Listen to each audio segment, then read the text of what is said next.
Yengo, nakoi mi kudingna, nafam da isai kiduna. Aibu itanta thado kadaba pungpamado lakadauri.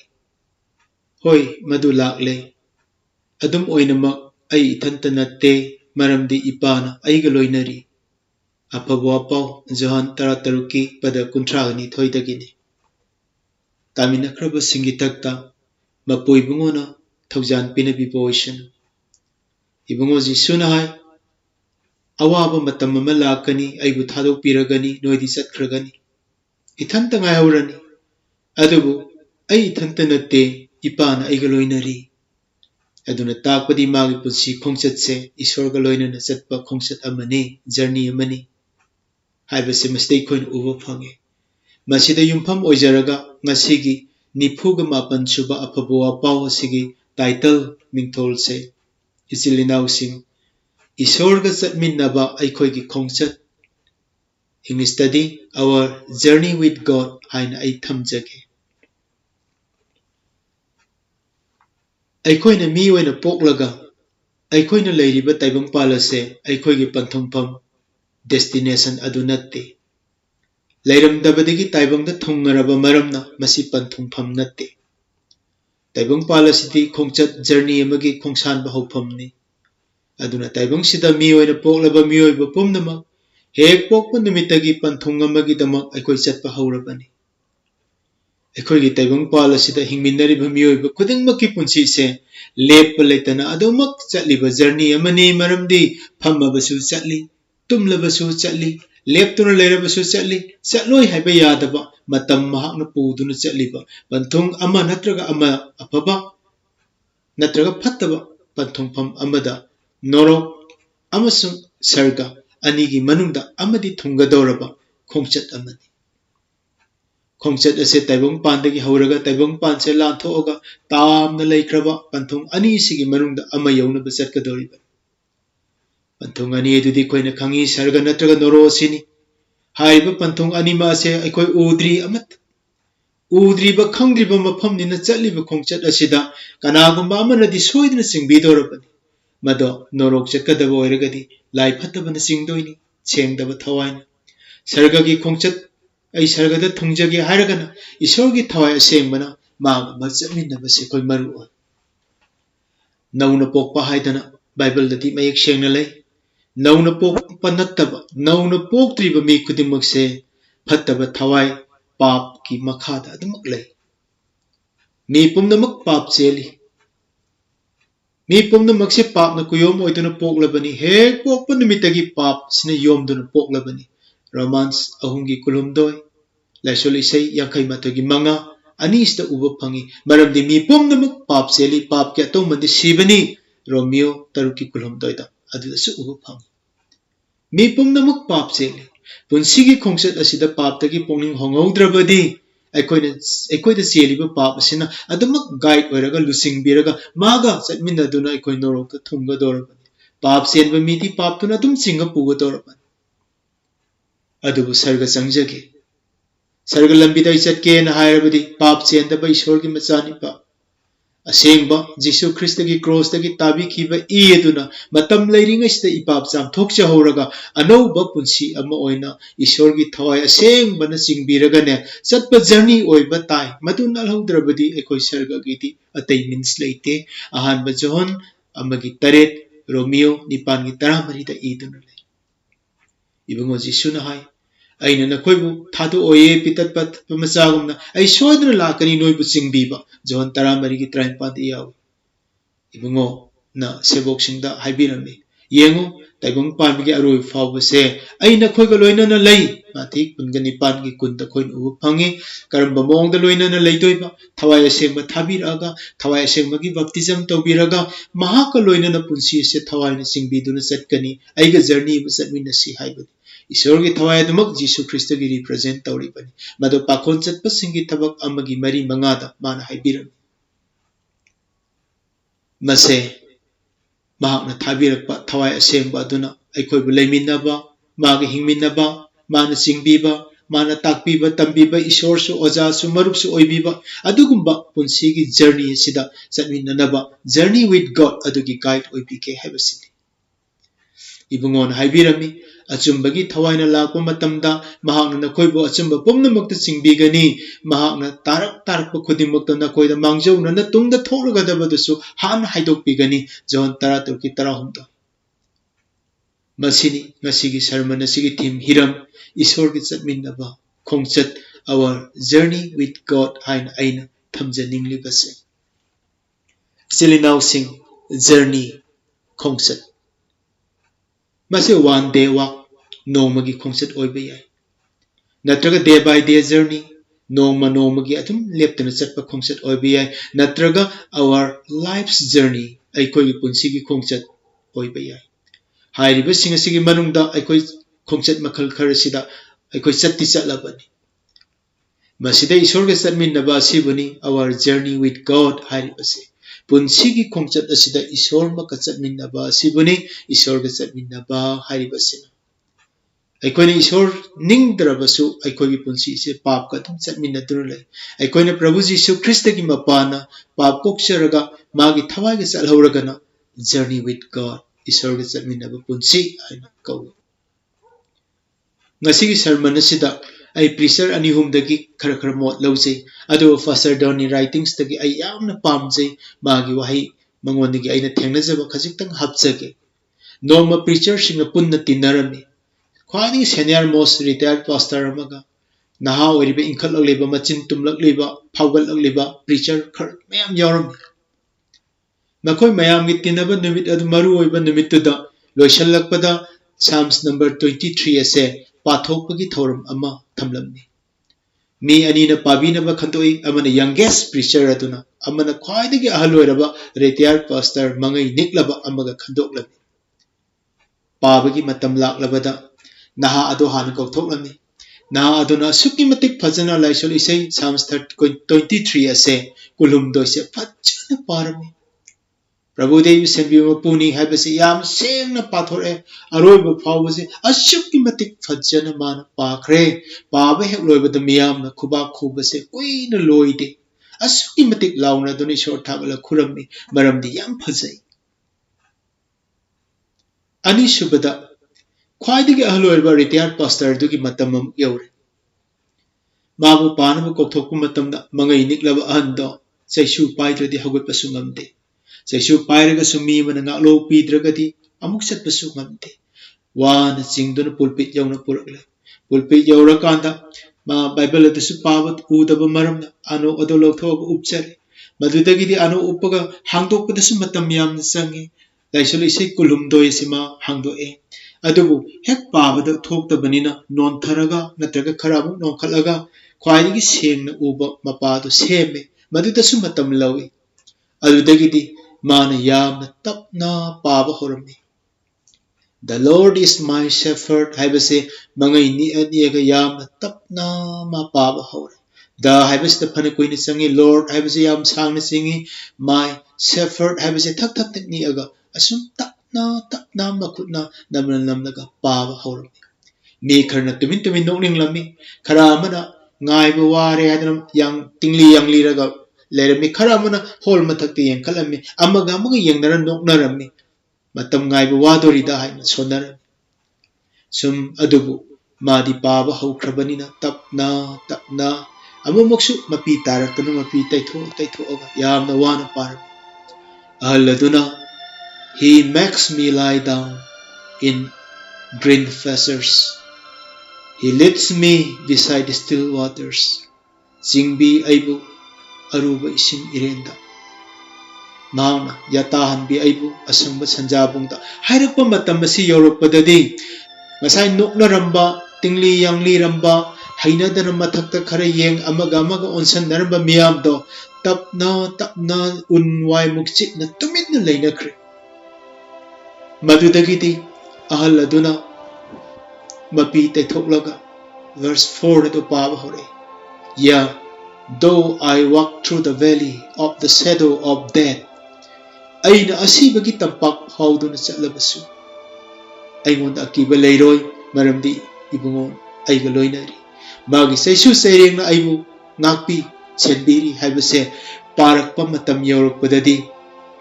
ahal adu tasengnamak kappe mapi zara zara taraga mapi taithokre matam aduda tilamliba miyam adasu mapi sum taraga hik loin ahansu nahasu kappa honare Asuki matik kappa heman kiduna ishor thagatna haugatlaga launarapada lauba kappa ishor thagatnarpa miyamado madu loiba ngaibada ahal aduna paba loisanbada matam yamna changki marupse jilinau sing karigino amana o khongna kappa ishor thagali amana phajabagi ishor thagali kuba khuraga nahana pabada naha aduna recite tauba haibadi present tawraga pathokpa matam adudadi miyamna apen maga loinana khubagi maramdi mahakti mamit thawi vocal fajai arat payawdana pathoi leitol sengi tabada peli samna harbada Psalms number 23 ase mana sukimatik fajarba poem saireng ama oina pathok jabani maduda penbagi khubani adubu senior pastor aduna pabada ahanbada miyamna nokning namlabasu tapna sum mi pomnamak tuminna leiraga madudagidi magi wahi aduda singsan kiduna ahal aduna kappada mi pomnamak kapkhibagi maramdi launa khonai shor thagalaga kapkhiba matam koina kapkhibagi maramdi ahal aduna paba matamda Psalms number 23 se masamaki testimony punsi wari oina pathore mag chakmane Madudi yauribi yaw senbado ahal adubu naha oringaidagi senbirakiba Isor Jesu Christa aduga yaw aduna mahak masamaki punsin maram aduna laisol isai kuntrago humdoy ase David kumna mahak masamaki testimony onthokibagi maramna mahak su kappani ataba khudimoksu ahal adugi testimony aduda kappani marapse lari heiba kanawumna Bible se pabo kana just ma lari amu pabani Thawai sembadagi laalaga kanagumba mana madu paba matabdati thamoi kairoidaba mi leite o khonga kaploidaba mi leite punsigi journey chatpada isorga chatminage khallabadi aikoina khangadaba point khara lei marupsi mado laisol isai kunga humdoestagi point mayamado ahumda subchallaga laisol isai dagi aikoi 23 dagi lauthokpa yai Madugi point ahum tudang ten ai haijake aduga ilo sinjanaba tauge point ahum adudi ahan bada God must own me ai se ai ge mata oiroi dabni isor ge on taukraba magi pumoi oikraba punsi oigadaba ani subada punsi gi journey chaliba khongchat asida happy moment leigani nungai ba mikup khara thenagani ahum subada punsi gi journey ista a dark moment awaba matam amam matam masoidan thenagani journey ase ishor gi pukoi ohin kadabani aduna maramdi happy moment asu ishor yarbadi mapung phagani dark moment asu ishor yarbadi maduna amambado angan bado onthokpigani maramdi ibungodi mangalni hairiba lives ki journey este ishor gi sanmi narabadi nungaiba matam dasu aikoi se turoi nungairaga tuba mi lei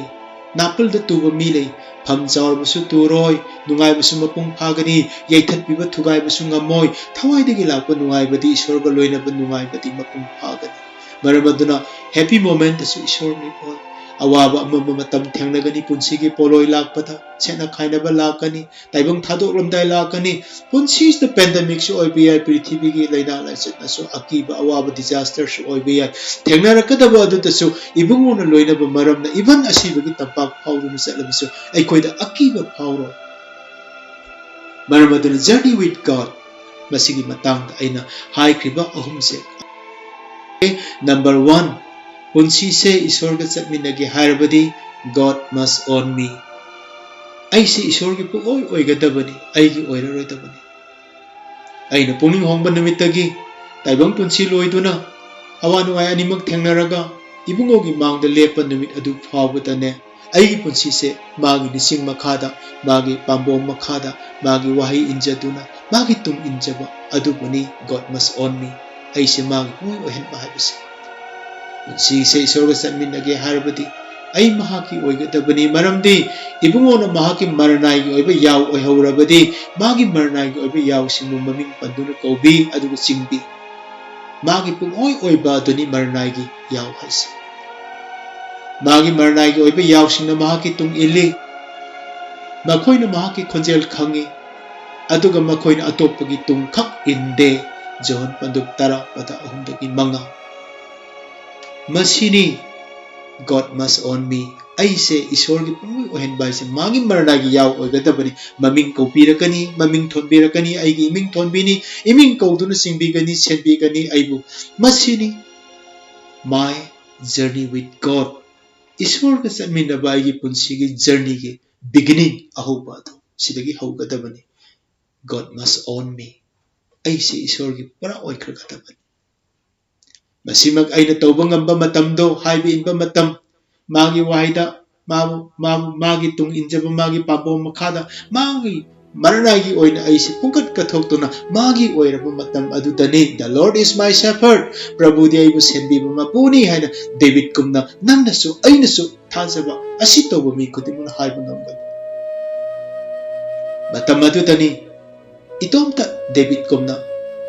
I shall not want aigi awat pa leiroi haidoise maramdi the Lord Jesus is my everything sanalupadi wat pa yai adu pumnamakki mapu mabungo pumnamakki mahutsinba pumnamak oiriba maha adu aigi nakta leiragadi pot pumnamak leirabasu miyoibagi thawai sidi awat pa adum thalla leidoi adu pot pumnamak leitrabasu mangkhrabasu pumnamak oiriba jisu aduna leirabadi thawai di awat padi leiraro maramdi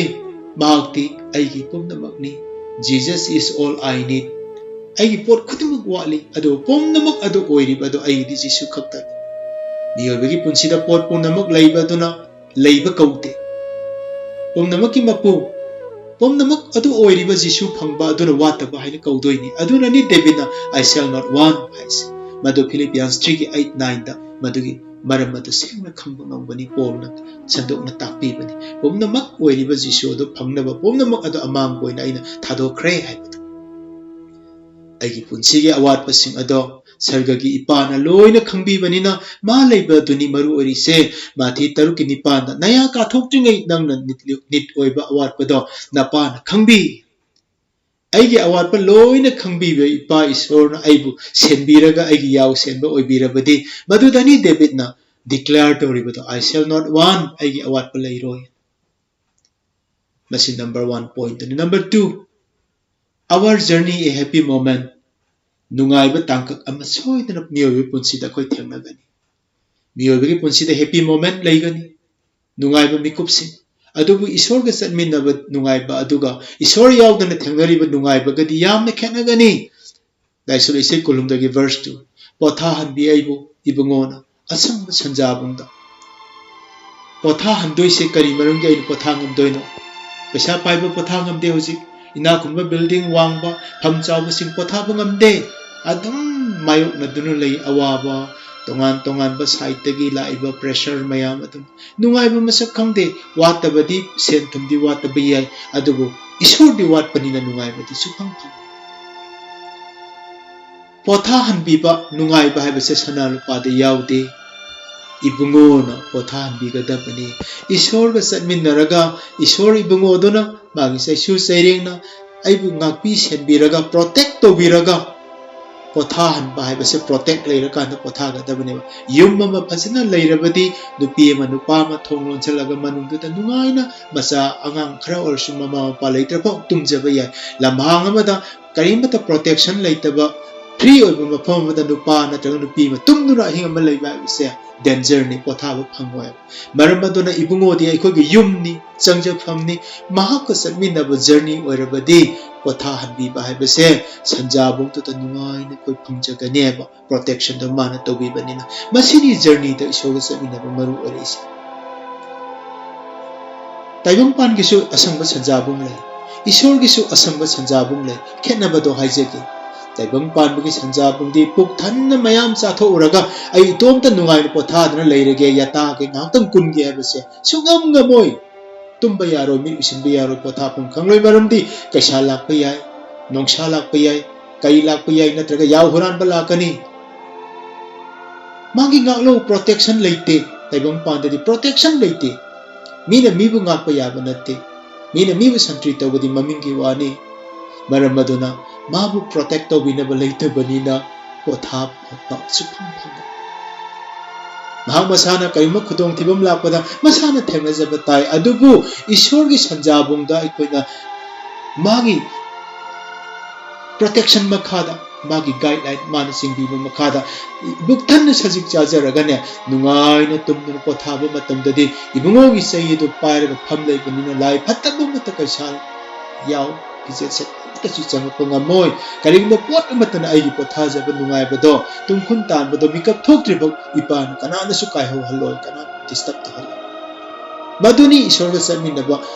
happy moment नुंगाइबा मिकअप तसु ईश्वरगा समिनबा अखोइना need ओइरिबस मरम अदुना इबुंगो जीसु क्रिस्तना मागी संजाबुंग अदुदा अखोइना चागदोरिबा सजिक अदुदी करिनो मागी वाहय दुनी ईश्वर की वाहय से मयाम चाब कांदा नुंगाइबा Mopa नाइते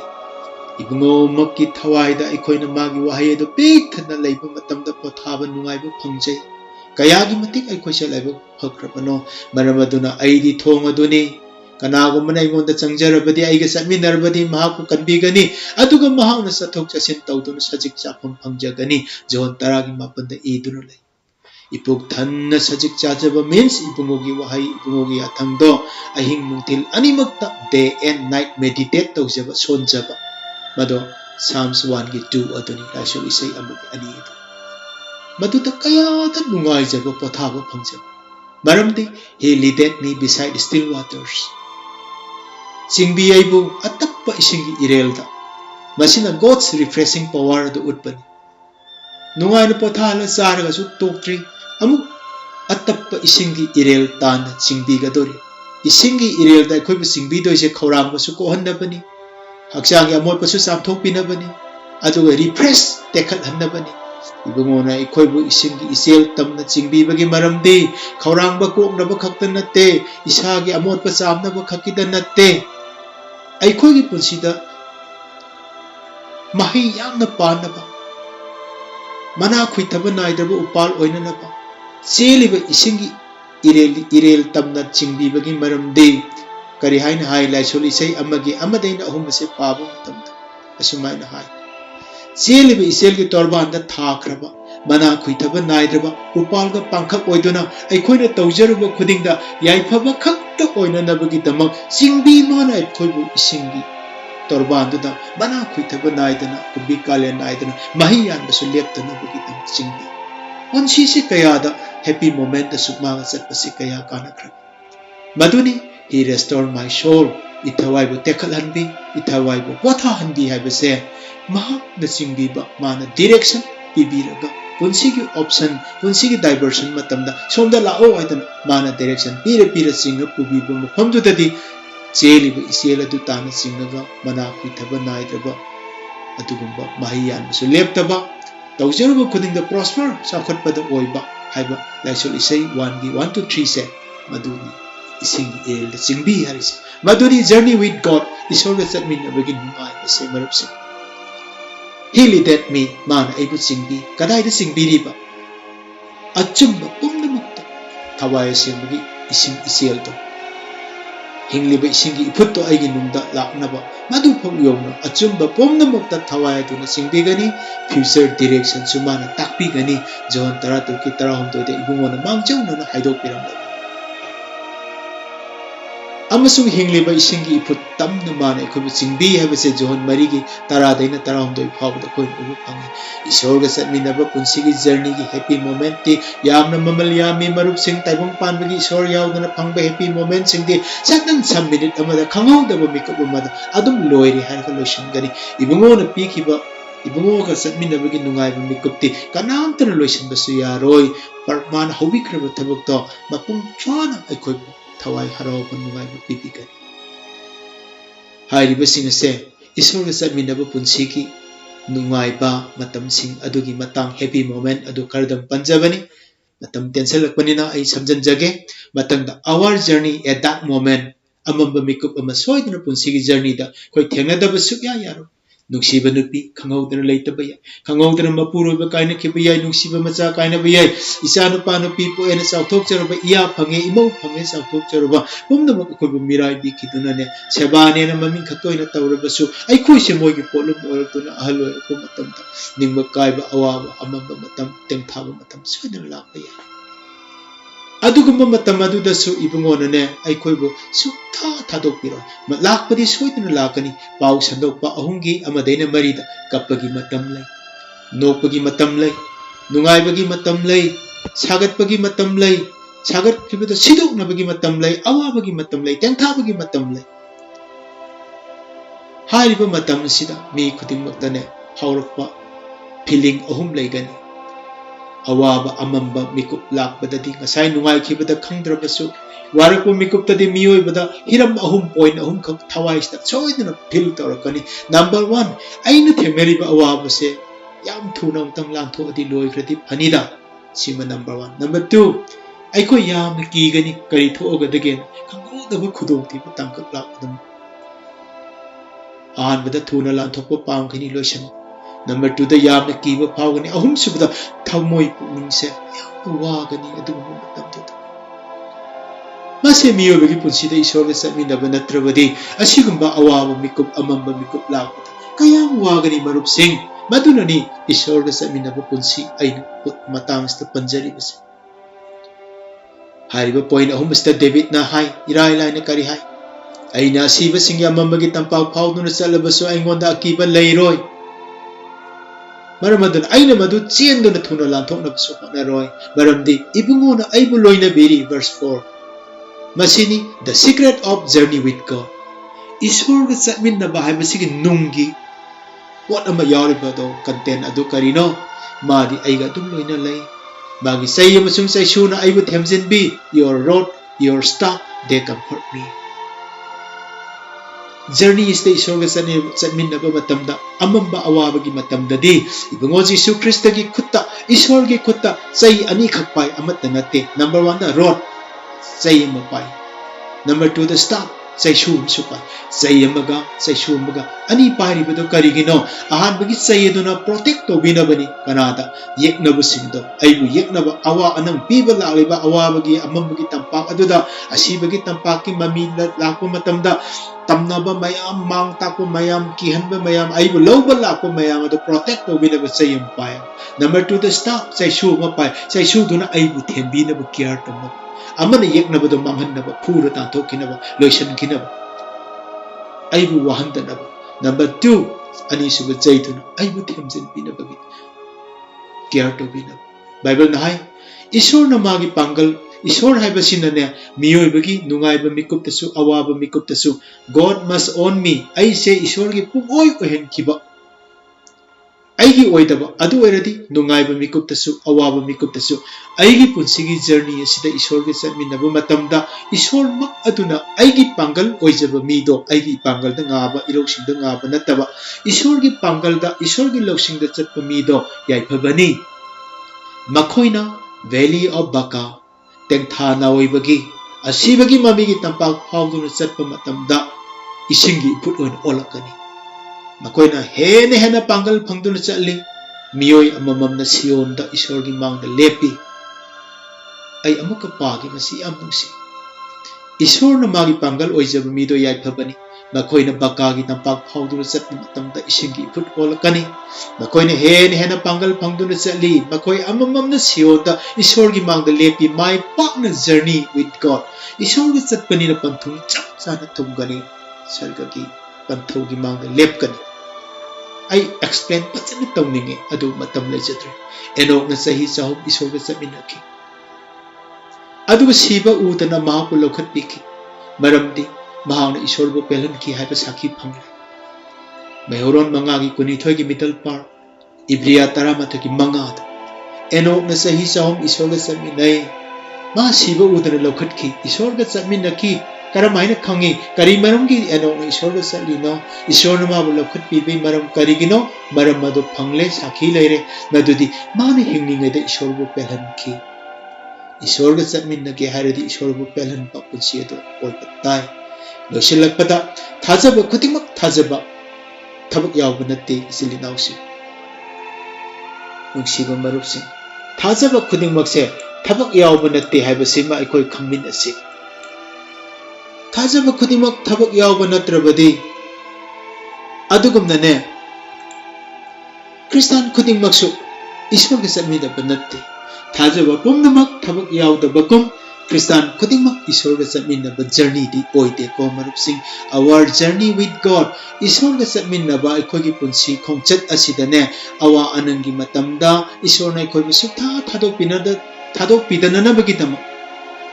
Ishorga Samina Punsigi journey Oinanaba Hosik Ekoi Kari Labchat Kadage Kari Tahogadage I will say Isana Isana Haminasi Oshal Padain Hazanis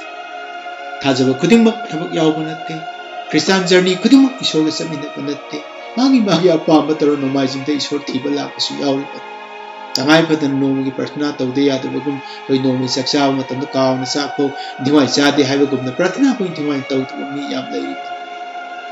Journey Kudimak Ishorga Samina Banate Tazaba Kudimak Tabak Yaw Banate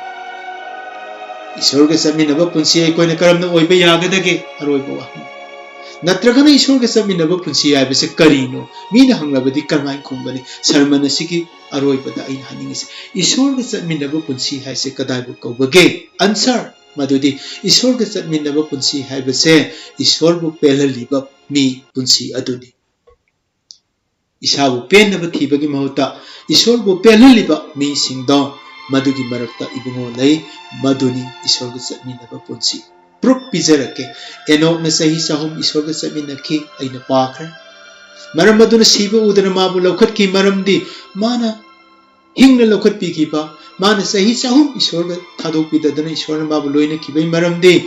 Mana Hingling the Ishoro Pelan Ki, Habasaki Pangle, Ibria Taramatoy Manga.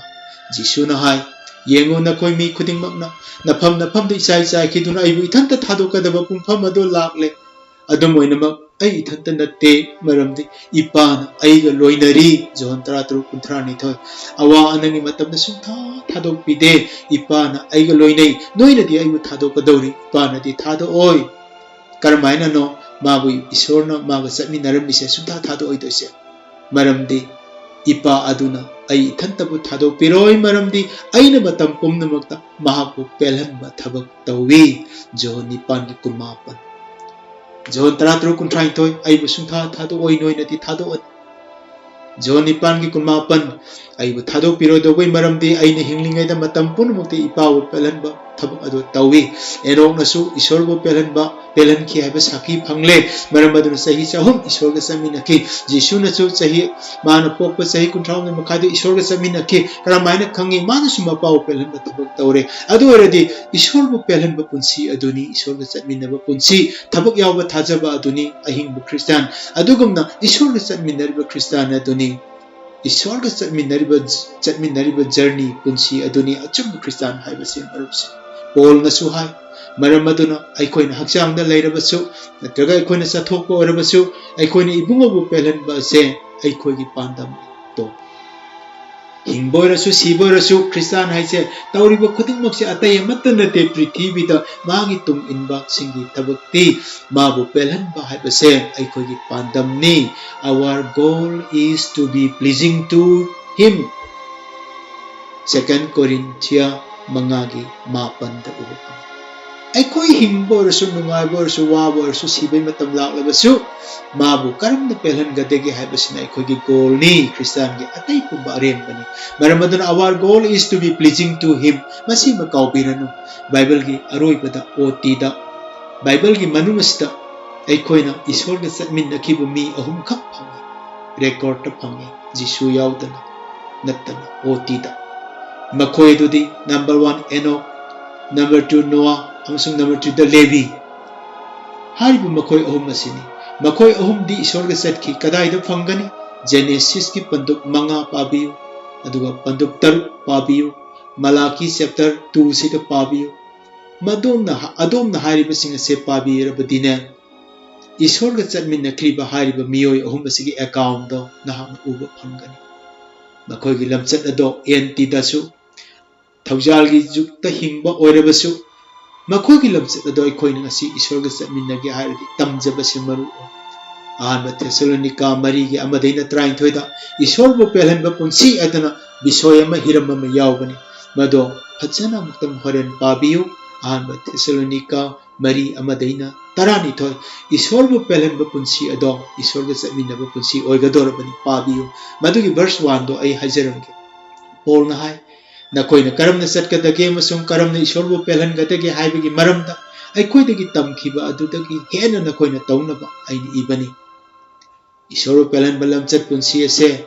nattana sanana lupana natraga preaching haibana sermon haibasina kaidawadasu Ishwar ga chatminna punsi phangoi mabu pelhanba punsi taliba mabu pelhanba lamchat chaliba adu kaptabu Ishwar na ma chatminna punsi oigani maramdi hakchangda leiba singna Ishwar bu pelhanba ngamde Romeo nipan adugo Ishwar gi thawaina singbiriba makoi asidi Ishwar gi macha singni Ishwar gi thawaina singbiduna punsigi journey se khongchat chaliba sing adudi Ishwar gi macha singni Romeo nipan 13 maramaduna pap ki matung inna chataduna thawai gi matung inna chatpo Krista Jisu da leiba mi singa aranba tahanba leite Romeo nipan ki anu nungsiba marupsi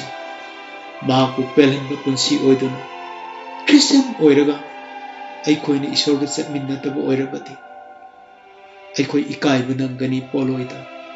ibungo Jisu Kristana hojik kauri aibu pelhanlo aisu nangbu pelhankhre cross ta sansangda laktuna nangbu penaba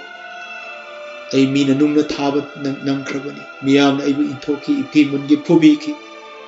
cross puhan ki yopi yeki tingkhang lo ki punop ta tana thingki khong ku yopi yeki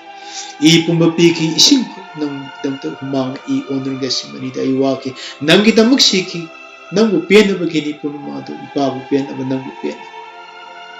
ai ngasi babu joy to no hingat ki badu phak nang pen tri pra nangbu pen ba lam chat chat ki ai na ai gi aning bada hinki adugumna hausik ai gi ina lei khraba na khoi se ai bu pen han piyo ai na khoi bu sum tha tha to loi ai gi se min si kun mu ki thak